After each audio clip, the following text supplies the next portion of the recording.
ci ñëwaat ci ñëw émission bi baa ngi wax sànq ne dama mënoon a daw jàng ba may jàng waaye loolu ma topp ba nëgër yi mais dinaa def le tout comme ni ko grand bi waxee bay être présent bu tous les samedis incha allah di am kontaan trop di jàkkaarloo ak suma grand frère encore mon grand frère de cœur quoi xam ne damay taataan ci moom lu bëree bëri ci xam-xam kontaan di bokkaat ak yéen émission bi quoi alors allez-y ci dogal bi conseil constitutionnel jël. waaw xam nga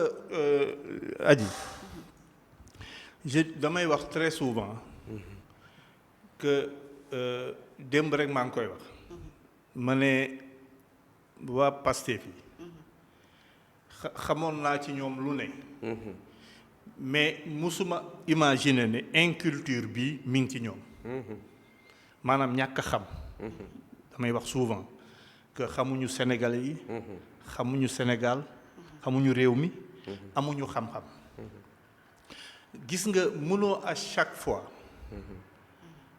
saa yoo recours amee wala saa yu ñu demee ci yoon ñu débouté la damay déglu seen benn avocat Abdinar maître Abdinar mu ne le PASTEF ne consulte pas ses avocats ah oui parce que lii manta ne ma dégg kenn kuy ironiser mu ne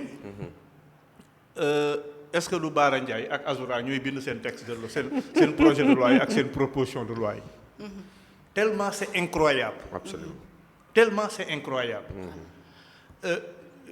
lii nga xam ne conseil constitutionnel def na ko gis nga depuis 62 le Sénégal a des li tax sax yenn yi mënul am ci réew mi ba tey c'est que nous avons des institutions fortes. Tout à fait. Nous n'avons pas besoin d'un quelconque guide de révolution, mais nous avons besoin d'institutions fortes. Et Obama nous l'a dit quand il est venu en Afrique et ici au Sénégal. Absolument. L'Afrique n'a pas besoin d'hommes forts, parce que homme fort mënu fee am. déedéet. mënoo fee def lu ñu fi deful ba pare. déedéet. ñu la gën a doon révolutionnaire jaar nañ fi. ñu la ëpp xam-xam jaar nañ fi. ñu la gën a bëgg réew mi jaar nañ fi. te doonuñu jéemuñu fee doon. ay guide de quoi que ce soit. wallaay la encore que yow ñi nga xam ne da nga leen di guider yaay. boor yëpp ñoo la fa man mais nous avons yàlla def na que nous avons des institutions très très fortes. ñoom nag bi ñuy ñëw. esprit bi ñu amoon mooy boo defloo nit ñi ñu def. justice bi wala police bi wala nangam. boo orienté nit ñi fa la neex fa la ñu jëm. moo tax ñoom dañu defe ne woon Macky Sall mii fi jóge da doon jàpp ku ko neex di tëj. Ablaye Wade day doon jàpp ku ko neex di tëj. lu la neex lañ doon def. encore que ça n'a jamais été comme ça.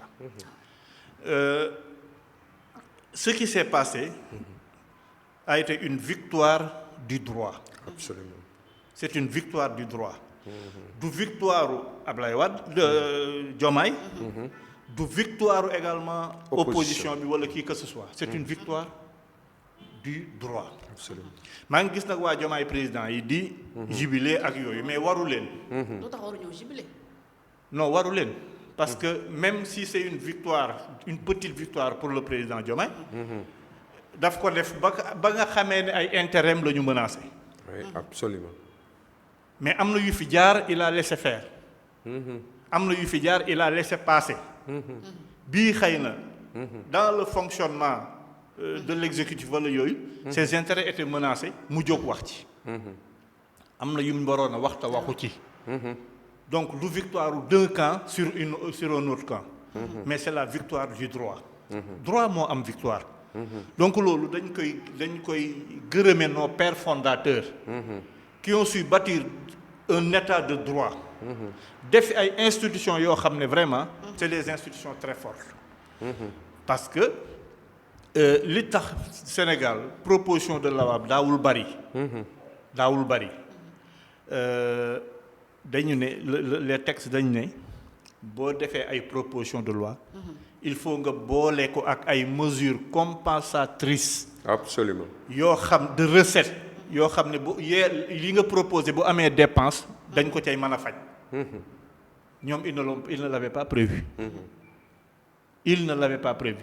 moo tax dans nos pays là di nga gis gouvernement jàll fi ba dem doo gis benn proposition de loi boo xam ne amee na assemblée.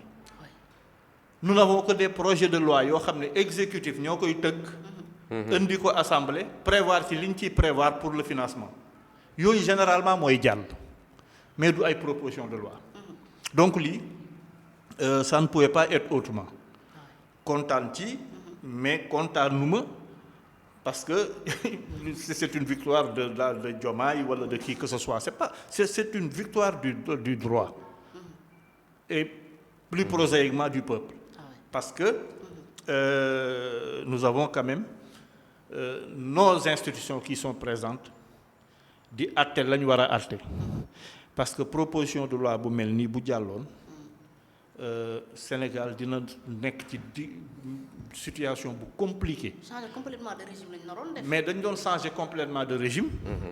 parce que ce que man dinaa la am moyen pour di la daaneel. par le biais de la motion de censure. mais yow benn yoon nga am droit. tas assemblée nationale.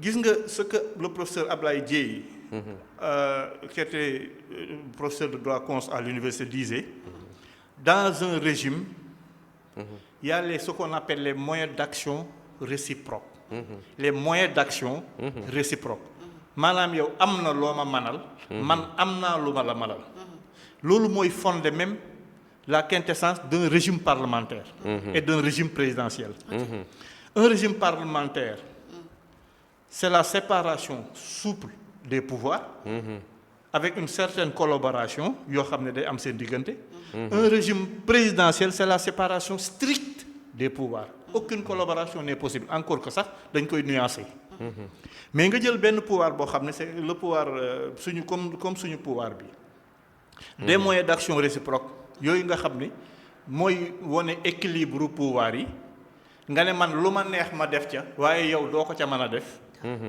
loolu ça n'a pas de sens parce que boo jëlee foofu le changement de régime bi doon intervenir changement de régime lu mu day ni changement de régime nga bëgg ko def dans une république le minimum c'est de def des consultations les plus larges possibles et même boo ci paree sax ba tënk ko nga appeler le peuple à se prononcer sur ça mais ñoom defuñu ko woon donc changement de régime la ñu bëggoon dugal ci nag yoo xam ne ça renforce le parlement et affaiblit le pouvoir le kii et dans le régime que nous avons nous il y a une prééminence de la fonction présidentielle sur toutes les autres fonctions dans ce pays-là donc loo bëgg a def faw nga aw ko ci président de la République donc di rafetlu le rejet de cette proposition de loi-là qui était tout sauf une réforme wala une révision consolidante et puis